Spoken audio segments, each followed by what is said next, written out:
Hi, it's Hannah with WTI. I recently painted our living room because it was a very sterile gray with a very cold picture, and I like colors and warmth, and these wall hanging baskets are perfect. They were exactly what the space needed.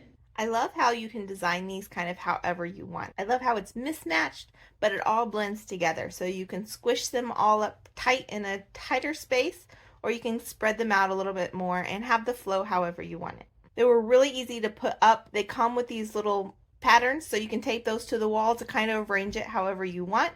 And then they have these really nice hooks that you just hammer into the wall with 4 tiny little nails. But as you can see, they are absolutely stunning. They add so much warmth and coziness to our house.